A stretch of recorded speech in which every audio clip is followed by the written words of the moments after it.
ಹಿಂದಿ ಭಾಷೆ ವಿಚಾರವಾಗಿ ರಾಜ್ಯ ರಾಜಕೀಯ ಅಥವಾ ರಾಜ್ಯದಲ್ಲಿ ನಡೀತಾ ಇರುವಂತಹ ಜಟಾಪಟಿ ವಿಚಾರಕ್ಕೆ ಸಂಬಂಧಿಸಿದಂತೆ ನಾನು ನಿಮಗೆ ಮಾಹಿತಿಯನ್ನ ಕೊಡ್ತಾ ಇದ್ದೆ.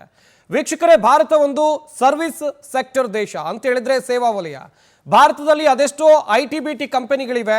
ಬೇರೆ ಬೇರೆ ದೇಶದ ಪ್ರಜೆಗಳೊಂದಿಗೆ ನಾವು ಮಾತುಕತೆಯನ್ನು ನಡೆಸ್ತೀವಿ, ವ್ಯವಹಾರವನ್ನು ಮಾಡ್ತೀವಿ. ಇದಕ್ಕೆಲ್ಲ ಬೇಕಾಗಿರೋದು ಗ್ಲೋಬಲ್ ಲ್ಯಾಂಗ್ವೇಜ್ ಎನಿಸಿಕೊಂಡಿರುವಂಥ ಇಂಗ್ಲಿಷ್.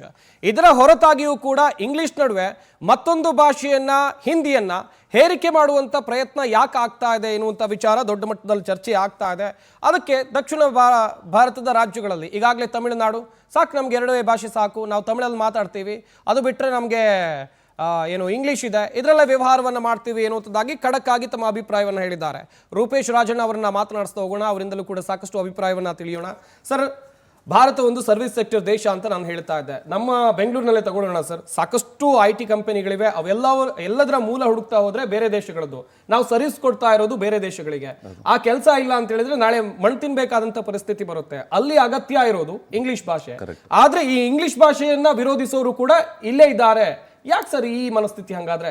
ಇಲ್ಲಿ ಎಷ್ಟೋ ಜನಕ್ಕೆ ಇನ್ನೊಂದು ಕನ್ಫ್ಯೂಷನ್ಸ್ ಆಗಿದೆ. ನೀವು ಪರದೇಶಿ ಇಂಗ್ಲೀಷನ್ನು ಒಪ್ಕೋತೀರಾ, ನಮ್ಮ ದೇಶದ ಹಿಂದಿಯನ್ನೇ ಯಾಕೆ ಒಪ್ಕೋತಾ ಇಲ್ಲ, ಹಿಂದಿಯನ್ನು ಯಾಕೆ ನೀವು ವಿರೋಧ ಮಾಡ್ತೀರಾ ಅಂತ ಹೇಳಿ ನಾನು ಹೇಳೋದು ಸರ್, ಇವತ್ತು ಯಾರು ಆ ವಿರೋಧವನ್ನು ಮಾಡ್ತಾ ಇದ್ದಾರೆ ಅವ್ರು ಯಾರೂ ಸಹ ಹೋಗಿ ಹಿಂದಿ ರಾಜ್ಯಗಳಲ್ಲಿ ಕೆಲಸ ಮಾಡ್ತಾ ಇರೋರಲ್ಲ. ಅವರು ಸಹ ಅವರ ಕಂಪನಿಗಳಲ್ಲಿ ಬಳಸೋದೇ ಇಂಗ್ಲೀಷನ್ನು. ಇಲ್ಲಿ ನಾವು ಹೇಳ್ತಾ ಇರೋದು ಇಂಗ್ಲೀಷು ಸಹ ಒಂದು ಅನ್ನದ ಭಾಷೆಯಾಗಿ ಇಂಗ್ಲೀಷ್ ಇದೆ. ನಮ್ಮ ಸ್ಥಳೀಯ ಪ್ರಾದೇಶಿಕ ಭಾಷೆಯಾಗಿ ನಮ್ಮ ಅಸ್ಮಿತೆಯಾಗಿ ಕನ್ನಡವನ್ನು ನಾವು ಮಾತನಾಡ್ತೀವಿ. ಈಗ ಉದಾಹರಣೆ, ನಾಳೆ ಬೆಳಿಗ್ಗೆ ಕನ್ನಡಿಗರು ಉದ್ಯೋಗವನ್ನು ಅರಸಿ ಹೊರಟ್ರೆ ಸರ್, ಬೈ ಚಾನ್ಸ್ ಹೊರಟ್ರೆ ಹಂಗೂ ಹಿಂಗುವೆ ಹೊರದೇಶಗಳಿಗೆ ಹೋಗ್ತಾರೆ, ಪಕ್ಕದ ತಮಿಳ್ನಾಡಿಗೆ ಹೋಗ್ತಾರೆ, ಆಂಧ್ರಾಗೆ ಹೋಗ್ತಾರೆ. ಬೈ ಚಾನ್ಸ್ ಹಂಗೂ ಹಿಂದಿ ರಾಜ್ಯಗಳಿಗೆ ಹೋದ್ರೆ ಅಲ್ಲಿ ಹೋಗ್ತೀವಿ, 1 ತಿಂಗಳು 2 ತಿಂಗಳು ಇರ್ತೀವಿ, ಕಲ್ತ್ಕೋತೀವಿ. ಯಾದ್ರೆ ಇಲ್ಲಿ ನೋಡಿ, ಈಗ ಇಲ್ಲಿ ಬೆಂಗಳೂರಲ್ಲಿ ಸಿಂಪಲ್ ತಗೋತೀನಿ ಸರ್, ಇವತ್ತು ಎಷ್ಟೋ ಜನ ಕನ್ನಡಿಗರು ಕನಿಷ್ಠ 5 ಭಾಷೆಗಳನ್ನ ಮಾತನಾಡ್ತಾರೆ ಸರ್. ತಮಿಳು ಮಾತಾಡ್ತಾರೆ, ತೆಲುಗು ಮಾತನಾಡ್ತಾರೆ, ಮರಾಠಿ ಮಾತಾಡ್ತಾರೆ, ಯಾವ ಭಾಷೆ ಬೇಕು ಮಾತಾಡ್ತಾರೆ. ಹಾಗಾದ್ರೆ ತಮಿಳು ತೆಲುಗಿನೆಲ್ಲ ಶಾಲೆಯಲ್ಲಿ ಕಲ್ತ್ಕೊಂಡು ಮಾತಾಡಿದ್ರೆ ಅವರೆಲ್ಲರೂ ಇಲ್ಲ, ಮಾತಾಡ್ತಾ ಕಲ್ತ್ಕೊಂಡಿದ್ದು. ಸೊ ಇಲ್ಲಿ ಏನಾಗ್ತಾ ಇದೆ ಅಂತಂದ್ರೆ, ಹಿಂದಿಯನ್ನ ನೀವು ಕಲ್ತು ಬಿಟ್ರೆ ಅದು ಬೇಕು ನಮ್ಗೆ. ಏನಕ್ಕೆ ಬೇಕು? ಈಗ ನಾನು 69 ಮಾರ್ಕ್ಸ್ ಏನೇ ತಗೊಂಡಿದ್ದೆ ಸರ್ ಹಿಂದಿಲಿ. ನನಗೆ ಇಷ್ಟು ವರ್ಷದಲ್ಲಿ ನನಗೆಲ್ಲೂ ಹಿಂದಿ ಬಳಕೆನೇ ಆಗಲಿಲ್ಲ. ಬೇಡ, ನೀವು ನಾಳೆ ಜನ ಇಂಟರ್ವ್ಯೂ ಮಾಡ್ತಾ ಹೋಗಿ ಸರ್, ನೀವು 1000 ಜನ ಕನ್ನಡದವ್ರು ಯಾರಿದ್ದಾರೆ ಪರೀಕ್ಷೆನ ಬರೆದು ನೀವು ಕೇಳಿ ಅವ್ರನ್ನ, ನಿಮ್ಗೆ ಹಿಂದಿ ಎಲ್ಲರೂ ಉಪಯೋಗ ಆಗ್ತಾ ಇದೆಯಾ? ಇಲ್ಲ, ಎಲ್ಲೂ ಉಪಯೋಗ ಆಗ್ತಾ ಇಲ್ಲ. ನಾವು ಏನು ಹಿಂದಿ ಕಲ್ತಿದ್ದೀವಿ ಅಂತಂದ್ರೆ, ಇಲ್ಲಿ ಬಂದಿರತಕ್ಕಂಥ ಹಿಂದಿಯವನು ಅವನಿಗೆ ಸುಲಭವಾಗಲಿ ಅಂತ ಮಾತಾಡೋದಕ್ಕೆ ಹಿಂದಿ ಕಲ್ತಿದ್ದೇವೆ ಹೊರತು ನಮಗೆ ಅನ್ನದ ಭಾಷೆ ಆಗಲಿ, ಅದು ನಮ್ಮ ಬದುಕಿಗಾಗಲಿ ಯಾವುದೇ ರೀತಿಯಾದ ಉಪಯೋಗ ಇಲ್ಲ. ನಿಮ್ಗೆ ಏನಾದರೂ ಒಂದು ಭಾಷೆಯಾಗಿ ಅದನ್ನು ಕಲಿಬೇಕಾ, ನೀವು ಖಂಡಿತವಾಗ್ಲೂ ಕಲ್ತ್ಕೊಳ್ಳಿ, ನಾವು ಬೇಡ ಅಂತ ಹೇಳಲ್ಲ. ಆದರೆ ಕಡ್ಡಾಯವಾಗಿ ಮಕ್ಕಳ ಮೇಲೆ ನೀವು ಕಲಿಬೇಕು ಅಂತ ಹೇರಿಕೆ ಮಾಡ್ತಾ ಇರೋದನ್ನ ನಾವು ಯಾವುದೇ ಕಾರಣಕ್ಕೂ ಒಪ್ಕೊಳ್ಳೋದಕ್ಕೆ ರೆಡಿ ಇಲ್ಲ. ಅದನ್ನು ಮಾಡಬಾರ್ದು ಅಂತದ್ದು ಅನ್ನೋದು ನಮ್ಮ ವಿಚಾರ ಸರ್ ಈ ವಿಚಾರದಲ್ಲಿ. ಎಸ್ ಸರ್, ಈಗ ಸೆಂಟ್ರಲ್ ಗವರ್ಮೆಂಟ್ನ ಯಾವುದೇ ಸ್ಕೀಮ್ಗಳು, ಕೇಂದ್ರ ಸರ್ಕಾರದ ಯಾವುದೇ ಯೋಜನೆಗಳನ್ನು ಗಮನಿಸಿ, ಎಲ್ಲ ಯೋಜನೆಗಳ ಒಂದು ಪಟ್ಟಿಯನ್ನೇ ನೀವು ತಗೊಳ್ಳಿ, ಎಲ್ಲದರಲ್ಲೂ ಕೂಡ ಹಿಂದಿ ಭಾಷೆಯ ಹೇರಿಕೆ ಆಗಿದೆ. ಒಂದು ದೇಶದಲ್ಲಿ ಒಂದು ಯೋಜನೆ ಬಂತು ಅಂತ ಹೇಳಿದ್ರೆ ಪ್ರತಿ ರಾಜ್ಯಕ್ಕೂ ಕೂಡ ಆ ಯೋಜನೆಗಳ ಅನ್ವಯ ಆಗುತ್ತೆ. ಈಗ ಕನ್ನಡಿಗನಾಗಿ ನಾನು ಸೆಂಟ್ರಲ್ ಗವರ್ಮೆಂಟ್ ಮಾಡ್ಕೊಂಡಂಥ ಯೋಜನೆಯ ಲಾಭವನ್ನು ಪಡಿಬೇಕು, ಆದರೆ ಅದರ ಹೆಸರುಗಳು ಜನ್ಧನ್ ಯೋಜನೆ ಆಗಿರಬಹುದು, ಹೀಗೆ ಬೇರೆ ಬೇರೆ ಯೋಜನೆಗಳ ಹೆಸರುಗಳನ್ನು ತಗೊಳ್ಳಿ, ಎಲ್ಲವೂ ಕೂಡ ಹಿಂದಿಯಲ್ಲೇ ಇದೆ. ಇನ್ನೊಂದು ವಿಚಾರ ಅಂತ ಹೇಳಿದ್ರೆ ಬ್ಯಾಂಕಿಂಗ್ ಸೆಕ್ಟರ್, ಅಲ್ಲಿ ಕನ್ನಡದಲ್ಲಿ ಆಪ್ಷನ್ ಇರಲ್ಲ, ನಮ್ಗೆ ಏನು ಅಂತ ಅರ್ಥನೂ ಆಗಲ್ಲ ಬ್ಯಾಂಕಿಂಗ್ ಸೆಕ್ಟರ್ಗಳಲ್ಲಿ. ರೈಲ್ವೆ ಪರೀಕ್ಷೆ, ಹೀಗೆ ಹಲವು ಕಡೆಯಲ್ಲಿ ನಿರಂತರವಾಗಿ ಹಿಂದಿಯನ್ನ ಹೇರಿಕೆಯನ್ನ ಮಾಡುವಂತ ಪ್ರಯತ್ನವನ್ನ ಮಾಡಿದ್ರು. ಸರ್ಕಾರಗಳು ಬದಲಾದವು ಸರ್, ಆದ್ರೆ ಇದರ ವಿರುದ್ಧ ಧ್ವನಿ ಎತ್ತುವಂತ ಕೆಲಸ ಯಾವ ಸರ್ಕಾರಗಳು ಮಾಡಲಿಲ್ಲ ರಾಜ್ಯದಲ್ಲಿ.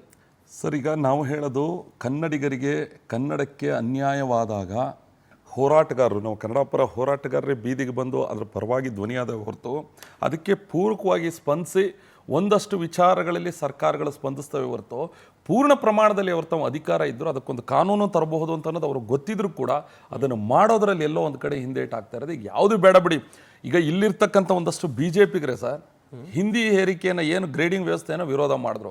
ಅವ್ರದೇ ಪಕ್ಷ ಇವತ್ತು ಮಹಾರಾಷ್ಟ್ರದಲ್ಲಿದೆ ಸರ್. ಮಹಾರಾಷ್ಟ್ರದಲ್ಲಿ ಅದೇ ಅವ್ರದೇ ಒಂದು ಕಂಬೈಂಡ್ ಆಗಿರ್ತಕ್ಕಂಥ ಪಕ್ಷ ಅಲ್ಲಿ ದ್ವಿಭಾಷಾ ನೀತಿಯನ್ನು ಈಗ ಮೊನ್ನೆ ಅಳವಡಿಸ್ಕೊಂಡ್ರು ಸರ್. ಅಂದ್ರೆ ಅಲ್ಲೇ ಅಳವಡಿಸ್ಕೊಂಡಾಗ ಸೂಪರ್ ಅದ್ಭುತ, ಒಬ್ರು ಒಂದು ಉಸಿರು ಬಿಡಲಿಲ್ಲ. ಅದೇ ಕರ್ನಾಟಕದಲ್ಲಿ ಅದನ್ನು ಮಾಡಿದಾಗ ಯಾಕೆ ವಿರೋಧ ಮಾಡ್ತೀರಾ? ಹಂಗಂದ್ರೆ ಅವ್ರು ಮಾತ್ರ ಬದುಕಬೇಕು, ನಾವು ಬದುಕಬಾರ್ದು ಅಂತ ತನ್ನ ಆಲೋಚನೆ. ಇಲ್ಲಿ ಪಕ್ಷ ಬರೋದಿಲ್ಲ ಸರ್, ಕಾಂಗ್ರೆಸ್ ಇರಲಿ, BJP ಇರಲಿ, JDS ಇರಲಿ, ಪಕ್ಕಕ್ಕಿರಲಿ, ನಾವು ಕನ್ನಡಿಗರಾಗಿ ಈ ನಿರ್ಧಾರವನ್ನು ಸ್ವಾಗತವನ್ನು ಮಾಡಬೇಕಾದ್ದು ನಮ್ಮ ಕೆಲಸ ನಮಗೆ ನಾವೇ ವಿರೋಧ ಮಾಡ್ಕೊಂಡು ಕೂತ್ಕೊಡೋದಿದೆಯಲ್ಲ ಅದನ್ನ ಯಾವುದೇ ಕಾರಣಕ್ಕೂ ನಾವು ಮಾಡಬಾರ್ದು.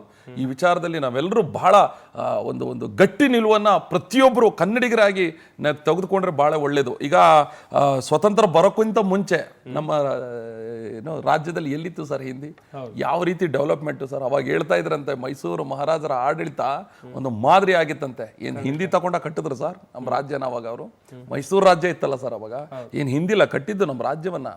ನಾವು ಸ್ವತಂತ್ರ ಬಂದ ನಂತರ ಸೇರ್ಪಡೆ ಆಗಿರೋದು ಭಾರತ ಒಕ್ಕೂಟಕ್ಕೆ ಅವತ್ತು ಗೌರವ ಕೊಟ್ಟು ಪಟೇಲರು ಹೇಳಿದ್ರು, ಇಲ್ಲ ಬನ್ನಿ ನಾವೆಲ್ಲ ಸೇರ್ಕೊಳ್ಳೋಣ ಭಾರತವನ್ನ ಅಂತಂದು ಹೇಳಿ ನಾವು ಸೇರ್ಕೊಂಡಿದ್ದು. ಏನಕ್ಕೆ ಸೇರ್ಕೊಂಡಿದ್ದೀವಿ ಅಂತಂದ್ರೆ ಒಂದಾಗಿ ಬದುಕಬೇಕು ಅಂತಂತ ಹೇಳಿ.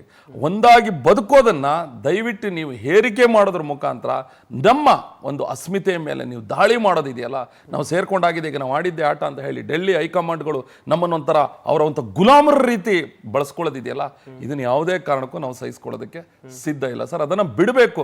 ಯಾವತ್ತೂ ಒಂದು ಭಾಷೆಯನ್ನ ಆಯ್ಕೆ ಕೊಡಿ. ಈಗ ನಾವು ಹೋಟ್ಲಿಗೆ ಹೋಗ್ತೀನಿ ಸರ್, 20 ರೂಪಾಯಿ ದುಡ್ಡು ಕೊಡ್ತೀನಿ ಸರ್, ನನಗೆ ಇಡ್ಲಿ ಕೊಡಿ ಅಂತಂದ್ರೆ ಇಡ್ಲಿ ಕೊಡ್ತಾನೆ ಸರ್. ಇಲ್ಲ ನಾನು ಕೊಡದೆ ನಿಮ್ಗೆ ಪರೋಟ, ನಾನು ನಿಮ್ಗೆ ಕೊಡದೆ ಪೂರಿ, ಅದನ್ನೇ ನೀವು ತಿನ್ಬೇಕು ಅಂತ ತಂದಾಗ್ತಾನೆ ಅಲ್ವಾ ಸರ್ ನನಗೆ ಕೋಪ ಬರೋದು. ಅದು ನನ್ನ ಆಯ್ಕೆ ಇರಬೇಕು. ನಾನು ಯಾವ್ದನ್ನ ತಗೋಬೇಕು ಬಿಡಬೇಕು, ನನ್ನ ದುಡ್ಡು ನನ್ನ ಆಯ್ಕೆ. ಇಲ್ಲೂ ಅಷ್ಟೇ, ಒಂದು ಭಾಷೆಯನ್ನು ಕಲಿಬೇಕಾದ್ದು ಬಿಡಬೇಕಾದ್ದು ನನ್ನ ಆಯ್ಕೆ. ಈ ರಾಜ್ಯದಲ್ಲಿ ಇದ್ದೀನಿ, ಕನ್ನಡ ನನ್ನ ಅಸ್ಮಿತೆ, ನನ್ನ ರಾಜ್ಯ ಭಾಷೆ, ಪ್ರಥಮ ಭಾಷೆ.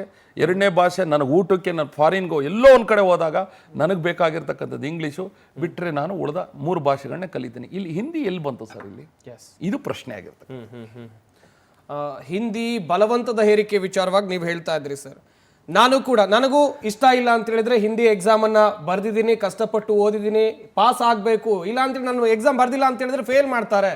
ನೀವು ಕೂಡ ಅದೇ ಸ್ಥಿತಿಯನ್ನು ಎದುರಿಸಿ ಬಂದವರು. ಅಂತಹ ಸಾಕಷ್ಟು ಇದೇ ರೀತಿಯಾದಂಥ ಪರಿಸ್ಥಿತಿಯನ್ನು ಸಾಕಷ್ಟು ವಿದ್ಯಾರ್ಥಿಗಳು ಅನುಭವಿಸಿದ್ದಾರೆ. ಅವ್ರ ವಿಚಾರವಾಗಿ ಹೇಳ್ತಾ ಹೋಗೋದಾದ್ರೆ ಸರ್ 1,40,000 ನಮ್ಮ ಮೊನ್ನೆ ಒಂದು ನೋಡಿದಾಗ ಡೇಟಾದಲ್ಲಿ ಹಿಂದಿಯಲ್ಲಿ ಫೇಲ್ ಆದಂಥವ್ರು 1,42,000. ಉಳಿದ ಎಲ್ಲ ಸಬ್ಜೆಕ್ಟು ಪಾಸ್ ಆಗಿ ಹಿಂದಿ ಒಂದೇ ಒಂದು ಭಾಷೆಯಲ್ಲಿ ಫೇಲ್ ಆದಂಥ ಮಕ್ಕಳುಗಳು 1,42,000 ಜನ. ಈಗ ಆ ಮಕ್ಕಳುಗಳಿಗೆ ಅದರ ಅವಶ್ಯಕತೆ ಇಲ್ಲ, ಅದು ಹಿಂದಿ ಅವಶ್ಯಕತೆ ಇಲ್ಲಿ ಇರಲಿಲ್ಲ. ಈಗ ಆ 1,42,000 ಮಕ್ಕಳ 1 ವರ್ಷದ ಭವಿಷ್ಯ ಏನಾಗಬೇಕು ಸರ್? ಆಯ್ತು ಹೋಗ್ಲಿ, ಈಗ ನೀವು ಇಲ್ಲಿರ್ತಕ್ಕಂಥವ್ರಿಗೆ ಹಿಂದಿ ಕಲೀಲೇಬೇಕು, ಕಡ್ಡಾಯ ಮಾಡಿ ಅಂತ ಹೇಳೋದ್ರಿಂದ ಇದು ದಯವಿಟ್ಟು ಏನಾಗ್ತಾ ಇದೆ ಗೊತ್ತಾ? ನೀವು ಯಾಕೆ ಉಳಿದ ಹಿಂದಿ ರಾಜ್ಯಗಳಲ್ಲಿ ನೀವು ಅದನ್ನು ಕನ್ನಡವನ್ನು ಯಾಕೆ ನೀವು ಒಂದು ಭಾಷೆಯಾಗಿ ಕಲ್ಸೋಕ್ಕಾಗಬಾರ್ದು? 3ನೇ ಭಾಷೆಯಾಗಿ ಅಲ್ಲಿ ಅವಕಾಶ ಇಲ್ಲ, ಅಲ್ಲಿ ಒಪ್ಕೊಳ್ಳೋದಕ್ಕೆ ರೆಡಿ ಇಲ್ಲ ಅವರು. ಇಲ್ಲೇನಾಗ್ತಾ ಇದೆ ಅಂತಂದ್ರೆ ನೀವು ಈ ರೀತಿ ಮಾಡಿ ಮಕ್ಕಳಲ್ಲಿ ಪಾಪ ಅವ್ರಿಗೆ ಯಾವುದೇ ಆಗಲಿ ಸರ್, ನನಗೆ ನನ್ನ ಮಾತೃಭಾಷೆ ಅಥವಾ ನನ್ನ ಪರಿಸರದ ಭಾಷೆ ಬಿಟ್ಟು ಉಳಿದ ಯಾವುದೇ ಭಾಷೆ ಆದರೂ ಅದು ನನಗೆ ಅಪರಿಚಿತವಾದಂಥ ಭಾಷೆನೇ. ಖಂಡಿತ ಅದು ನನಗೆ ಅಪರಿಚಿತ ಭಾಷೆ, ನನಗೆ ಗೊತ್ತಿಲ್ಲ. ಈಗ ಇಲ್ಲಿ ಕನ್ನಡವನ್ನು ಆತ ತನ್ನ ಮಾತೃಭಾಷೆ ಕಲಿತಾನೆ, ಇಂಗ್ಲೀಷ್ ತನಗೆ ಅವಶ್ಯಕತೆ ಇದೆ ಕಲಿತಾನೆ. ಇಲ್ಲಿ ಹಿಂದಿ ಏನಿದೆಯಲ್ಲ ಸರ್, ಇದು ಹಿಂಸೆ ಮಾಡಿ ನೀ ಕಲಿ ಅಂತ ಹೇಳಿ ಹಿಂಸೆ ಕೊಟ್ಟು ಕಲಿಸ್ತಾ ಇರೋದು. ಇದು ನೀ ಕಲಿಬೇಕು ಅದನ್ನ ಅಂತ ಓಲಿ ಆಯ್ತು, ನೀವು ಕಲ್ತ್ಕೊಂಡ್ರೆ ಉಪಯೋಗ ಏನು ಸರ್? ಏನು ಪ್ರಯೋಜನ? ಹಾಗಾಗಿ ಯಾರು ಹಿಂದಿ ನಾಳೆ ಬೆಳಿಗ್ಗೆ ಸರ್ ನಾನು ಉತ್ತರ ಭಾರತಕ್ಕೆ ಹೋಗ್ತೇನೆ, ನಾನು ಅಲ್ಲಿ ಹೋಗ್ತೀನಿ ಕೆಲಸಕ್ಕೆ ಹೋಗ್ತೇನೆ, ನೀನು ಕಲ್ತ್ಕಪ್ಪ ಹಿಂದಿ. ಉಳಿದವ್ರು ಯಾರು ಬೇಡ. ಓಕೆ ಸರ್, ಕೊನೆಯದಾಗಿ ಈಗ ರಾಜ್ಯಪಾಲರು ಸರ್ಕಾರಕ್ಕೆ ಪತ್ರ ಬರೆದಿರುವಂಥ ವಿಚಾರಕ್ಕೆ ಸಂಬಂಧಿಸಿದಂತೆ ನಿಮ್ಮ ಅಭಿಪ್ರಾಯ ಏನು ಸರ್? ರಾಜ್ಯಪಾಲರು ದಯವಿಟ್ಟು ತಾವು ಯಾಕೆ ಒಂದು ಪಕ್ಷದ ವಕ್ತಾರ ರೀತಿ ವರ್ತನೆ ಮಾಡ್ತಾ ಇದ್ದಾರೋ ನನಗಂತೂ ಗೊತ್ತಿಲ್ಲ. ನಿಮ್ಮನ್ನು ಇಲ್ಲಿ ಫಸ್ಟ್ ಆಫ್ ಆಲ್ ಆ ಹುದ್ದೆ ಏನಿದೆಯಲ್ಲ ಸರ್, ಆ ಹುದ್ದೆ ನಿಜಕ್ಕೂ ಅವಶ್ಯಕತೆ ಇದೆಯಾ ಅಂತ ಒಂದೊಂದ್ಸಲಿ ಅನ್ಸುತ್ತೆ. ಈ ಹಿಂದೆ ಕನ್ನಡಿಗರಿಗೆ ಉದ್ಯೋಗ ಅಂತ ಹೇಳಿ ಒಂದು ನಿರ್ಧಾರವನ್ನು ಮಾಡಿದಾಗ ಅದು ಸಹ ಅವ್ರ ಕೈಗೆ ಹೋಯ್ತು. ನಾಮಫಲಕಗಳಿಗೆ ವಿಚಾರ ಅಂತ ಬಂದಾಗ ಅದನ್ನು ಅವ್ರ ಕೈಗೆ ಹೋಯ್ತು, ಅದನ್ನು ಪ್ರಶ್ನೆ ಮಾಡಿದ್ರು. ಈಗ ಬಂದು ಹಿಂದಿ ಏರಿಕೆ ಇದನ್ನು ಪರಿಶೀಲಿಸಿ ಅಂತ ಹೇಳಿದಕ್ಕೆ ಯಾರು ಸರ್? ಅವ್ರು ಯಾಕೆ ಪರಿಶೀಲಿಸಬೇಕು? ಇದು ನಮ್ಮ ನಾಡು, ಇಲ್ಲಿ ನಮ್ಮದೇ ಆದಂಥ ಒಂದು ನಿರ್ಧಾರಗಳಿದೆ, ನಮ್ಮ ಕನ್ನಡಿಗರದಾದಂಥ ಒಂದು ಭಾವನಾತ್ಮಕವಾದ ವಿಚಾರಗಳಿದೆ. ನೀವು ಬಂದು ಎಲ್ಲಿಯವರೋ ಬಂದು ಈ ರೀತಿ ಇದಕ್ಕೆ ನೀವು ಅಡ್ಡ ಹಾಕೋದಿದೆಯಲ್ಲ, ಇದನ್ನು ಯಾವುದೇ ಕಾರಣಕ್ಕೂ ಒಪ್ಪೋದಕ್ಕೆ ರೆಡಿಯೋದಿಲ್ಲ. ಯಾವುದೇ ಕಾರಣಕ್ಕೂ ರಾಜ್ಯಪಾಲರು ದಯವಿಟ್ಟು ಕೇವಲ ನೀವು ಹಿಂದಿಯನ್ನು ಗಮನದಲ್ಲಿಟ್ಟುಕೊಂಡು ತಾವು ಹಿಂದಿ ಮಾತಾಡ್ತೀರಾ, ನೀವು ಬಂದು ಎಷ್ಟು ವರ್ಷ ಆಯ್ತೋ ಗೊತ್ತಿಲ್ಲ, ಇವತ್ತಿನವರೆಗಾಯ್ತು ಒಂದು ಶಬ್ದ ಕನ್ನಡ ಮಾತಾಡಿರೋದು ನಾನು ನೋಡಲಿಲ್ಲ ಸರ್. ಅವರು ಇಲ್ಲಿ ನಮ್ಮ ಸಂಬಳ, ನಾವು ಕೊಡ್ತಾ ಇರ್ತಕ್ಕಂಥ ಸವಲತ್ತುಗಳನ್ನು ಬಳಸ್ಕೊಂಡು ಇರಲಿ, ನಿಮ್ಮ ನಿಷ್ಠೆ ದಯವಿಟ್ಟು ರಾಜ್ಯದಲ್ಲಿ ಇರೋವರೆಗೂ ನಿಮ್ಮನ್ನು ಗೌರವಿಸ್ತೀವಿ, ಹಾಗನ್ಬಿಟ್ಟು ನೀವು ನಮ್ಮ ಅಸ್ಮಿತೆಯ ವಿರುದ್ಧವಾಗಿ ಈ ರೀತಿ ಹೇಳಿಕೆಗಳನ್ನು ಕೊಡೋದೇನಿದೆಯಲ್ಲ ಅದನ್ನು ಯಾವುದೇ ಕಾರಣಕ್ಕೂ ನಾವು ಒಪ್ಕೊಳ್ಳೋದಕ್ಕೆ ರೆಡಿ ಇಲ್ಲ. ದಯವಿಟ್ಟು ಆ ವಿಚಾರದಲ್ಲಿ ತಾವು ಬರಬಾರ್ದು. ಹಂಗೂ ನಾನು ಬರ್ತೀನಿ, ಇದನ್ನು ತಡಿತೀನಿ ಅನ್ನೋದಾದರೆ ದಯವಿಟ್ಟು ತಾವು ಯಾವ ಊರಿನಿಂದ ಬಂದಿದ್ದಾರೋ ಅದೇ ಊರಿಗೆ ಹೊರಟುಬಿಡಿ ಅಂತ ಅನ್ನೋದು ನಮ್ಮ ಕಳಕಳಿಯ ಮನವಿ ಸರ್. ಎಸ್, ಈ ವಿಚಾರವಾಗಿ ಒಂದು ಕಾನೂನು ಆಗಬೇಕಾ? ಹೇಗೆ? 100% ಸರ್, ದ್ವಿಭಾಷಾ ನೀತಿಯನ್ನು ತನ್ನಲೇಬೇಕು ಸರ್. ಕರ್ನಾಟಕ ಯಾರಿಗೂ ಸಹ ಯೋಚನೆ ಮಾಡದೆ ಈ ವರ್ಷದಿಂದ ಕರ್ನಾಟಕ 2 ಭಾಷೆ ನುಡಿಯನ್ನು ಕಡ್ಡಾಯ ಮಾಡಲಿ. ಮೂರನೇ ಭಾಷೆ ಆಯ್ಕೆ ಕೊಡ್ಲಿ ಸರ್, ಹಿಂದಿನೇ ಬೇಕಾದ್ರೆ ತಗೊಳ್ಳಿ ಯಾರು ಬೇಕಾದ್ರು. ಹಿಂದಿಯನ್ನ ಒಂದು ಭಾಷೆಯಾಗಿ ಕಲಿಯೋದಕ್ಕೆ ನಾನು ಇನ್ನೊಂದ್ಸತಿ ಹೇಳ್ತೀನಿ, ಇಲ್ಲೇ ಗೊಂದಲ ಮಾಡ್ಕೋತಾ ಇರೋ ಸರ್ ಜನ. ಒಂದು ಭಾಷೆಯಾಗಿ ಹಿಂದಿಯನ್ನು ಕಲಿಯೋದಕ್ಕೂ ನಾವು ಹಿಂದಿನೇ ಬೇಡ, ಕರ್ನಾಟಕದಲ್ಲಿ ಹಿಂದಿನೇ ಇರಬಾರ್ದು ಅಂತ ನಾವು ಹೇಳ್ತಾ ಇಲ್ಲ. ನೀವು ಹಿಂದಿನ ಕಲೀರಿ, ಬಟ್ ಕಡ್ಡಾಯವಾಗಿ ಕಲೀರಿ ಅಂತ ಹೇಳ್ತಾ ಇರೋದಿಲ್ಲ. ಅದನ್ನ ನಾವು ವಿರೋಧ ಮಾಡ್ತಾ ಇರೋದು, ಅದನ್ನ ಮಾಡಬಾರ್ದು. ಈ ವರ್ಷದಿಂದ ಒಂದು ಕಾನೂನು ಮಾಡಿ, ಒಂದು ನೀತಿ, ಶಿಕ್ಷಣದಲ್ಲಿ ಒಂದು ನೀತಿನ ತನ್ನಿ. ಆ ನೀತಿ ಮುಖಾಂತರ ದಯವಿಟ್ಟು ಇದನ್ನ ಕಡ್ಡಾಯ ಮಾಡಿದಾಗ ಅಲ್ಲಿಗೆ ಪರಿಪೂರ್ಣವಾಗಿ ಈ ಹೋರಾಟ ಒಂದು ತಾರ್ಕಿಕವಾದ ಅಂತ್ಯಕ್ಕೆ ಬರುತ್ತೆ ಅಂತ ಅನ್ನೋದು. ಬರೀ ಹೇಳಿಕೆಗೆ ಮಾತ್ರ ಸೀಮಿತ ಆಗಬಾರದು. ಇದು ಗ್ರೇಡಿಂಗ್ ಏನಾಗಿದೆ ಸರ್, ಈಗ ಇದು ಗ್ರೇಡಿಂಗ್ ಮೊದಲನೇ ಹಂತ. ಇದು ಮೊದಲನೇ ಆಟಕ್ಕುಂಟು ಲೆಕ್ಕಕ್ಕಿಲ್ಲ. ಆಟಕ್ಕುಂಟು ಲೆಕ್ಕಕ್ಕಿಲ್ಲ ಅಂದ್ರೆ ಇನ್ನು ಅವಶ್ಯಕತೆ ಇಲ್ಲ ಅಂತ ಅರ್ಥ ಇದು. ಈ ನೆಕ್ಸ್ಟ್ ಏನ್ ಮಾಡ್ಬೇಕು, ಸ್ಕ್ರಾಪ್ ಮಾಡಿ ಬಿಸಾಕ್ಬೇಕು. ಅದನ್ನ ತ್ರಿಭಾಷಾ ನೀತಿಯನ್ನ ತೆಗೆದು ಬಿಸಾಕ್ಬೇಕು. ಯಾವ ಕಾಂಗ್ರೆಸ್ ಸರ್ಕಾರ ನಿಮ್ಮದೇ ಸರ್ಕಾರ ಇದ್ದಾಗ, ಸ್ವತಂತ್ರ ಬಂದ ನಂತರ ನೀವು ತಂದಾಗ ನಿಮ್ಗೆ ಅನ್ಸಿದೆ, ಈಗ ಅದನ್ನ ತೆಗೆದು ದಯವಿಟ್ಟು ನಿಮಗೆ ಮಾಡಿರ್ತಕ್ಕಂಥ ಈ ಕೆಲಸಕ್ಕೆ ನಾವು ಅಭಿನಂದಿಸ್ತೇವೆ. ಬಹಳ ಒಳ್ಳೆ ಕೆಲಸ ಮಾಡಿದ್ದೀರಾ, ಬಟ್ ಅದನ್ನ ಇನ್ನೊಂದು ಹಂತಕ್ಕೆ ತಗೊಂಡೋಗಿ ದ್ವಿಭಾಷಾ ನೀತಿ ತನ್ನಿ ಅಂತ ಅನ್ನೋದು ನನ್ನ ಒಂದು ಮನವಿ sir. Yes, thank you sir. ಇಷ್ಟೊತ್ತು ನಮ್ಮ ಈ ಕಾರ್ಯಕ್ರಮದಲ್ಲಿ ಜಾಯ್ನ್ ಆಗಿ ಸಾಕಷ್ಟು ಮಾಹಿತಿಯನ್ನ ಕೊಟ್ಟಿದ್ದಕ್ಕಾಗಿ ಧನ್ಯವಾದಗಳು. ವೀಕ್ಷಕರೇ, ಗಮನಿಸ್ತಾ ಇದ್ರಿ ಯಾವ ರೀತಿಯಾಗಿ ಹಿಂದಿ ಹೇರಿಕೆ ಕನ್ನಡಿಗರ ಮೇಲೆ ಆಗ್ತಾ ಇದೆ. ಬೇರೆ ಬೇರೆ ಬೇರೆ ಬೇರೆ ರಾಜ್ಯಗಳ ವಿಚಾರಕ್ಕೆ ಬರೋದಾದ್ರೆ ಅಲ್ಲೆಲ್ಲವೂ ಕೂಡ ದ್ವಿಭಾಷಾ ಸೂತ್ರ ಇದೆ. ನಮ್ಮ ಕರ್ನಾಟಕದ ವಿಚಾರಕ್ಕೆ ಬಂದ್ರೆ ಇಲ್ಲಿ ಯಾಕೆ ನಾವು 3 ಭಾಷೆಯನ್ನು ಓದಬೇಕು? ಕೆಲವೊಂದಿಷ್ಟು ವಿದ್ಯಾರ್ಥಿಗಳು ಕಷ್ಟಪಟ್ಟು ಬರಲ್ಲ ನಂಗೆ ಆ ಭಾಷೆ, ಆದರೂ ಕೂಡ ಆ ಭಾಷೆಯನ್ನು ಓದಿ ಎಕ್ಸಾಮನ್ನು ಬರೆದು ಪಾಸ್ ಆಗ್ತಾರೆ. ಕೆಲವೊಂದಿಷ್ಟು ಜನ ಫೇಲ್ ಆಗಿದ್ದಾರೆ. ಹೀಗಾಗಿ ನಮ್ಮ ರಾಜ್ಯದಲ್ಲಿ ದ್ವಿಭಾಷಾ ಸೂತ್ರವೇ ಸಾಕು, 3ನೇ ಭಾಷೆಯ ಅಗತ್ಯ ಇಲ್ಲ. ಬಲವಂತವಾಗಿ ಹಿಂದಿ ಹೇರಿಕೆ ಆಗುವಂಥ ಪ್ರಯತ್ನಗಳು ಬೇಡ. ಮೊದಲನೇದಾಗಿ ಈ ಶಿಕ್ಷಣ ಇಲಾಖೆಯಲ್ಲಿ ಆಗಿದೆ, ಇನ್ನೂ ಸಾಕಷ್ಟು ಸೆಕ್ಟರ್ಗಳಿವೆ. ಗೌರ್ಮೆಂಟ್ ಸೆಕ್ಟರ್, ಸೇವಾ ವಲಯ, ಇಲ್ಲೂ ಕೂಡ ಹಿಂದಿ ಹೇರಿಕೆ ಆಗ್ತಾ ಇದೆ. ಇದನ್ನು ತಡಿಬೇಕು ಎನ್ನುವಂಥ ನಿಟ್ಟಿನಲ್ಲೂ ಕೂಡ ಒಂದಷ್ಟು ಅಭಿಪ್ರಾಯಗಳು ವ್ಯಕ್ತವಾಗ್ತಾ ಇದೆ. ಹಾಗೆಯೇ ಕೊನೆಯದಾಗಿ ಈ ಕಾರ್ಯಕ್ರಮದಲ್ಲಿ ಹೇಳಬೇಕು ಅಂತ ಹೇಳಿದ್ರೆ, ಹಿಂದಿ ಒಂದು ಪ್ರಾದೇಶಿಕ ಭಾಷೆ ಹೊರತು ಅದು ಯಾವುದೇ ರೀತಿಯಾಗಿ ನಮ್ಮ ರಾಷ್ಟ್ರೀಯ ಭಾಷೆ ಅಲ್ಲ ಅಂತ ಹೇಳ್ತಾ ಈ ಚರ್ಚಾ ಕಾರ್ಯಕ್ರಮವನ್ನು ಮುಗಿಸ್ತಾ ಇದ್ದೀವಿ. ನೋಡ್ತಾ ಇರಿ ಪವರ್ ಟಿವಿ, ಇದು ನಿಮ್ಮ ಶಕ್ತಿ.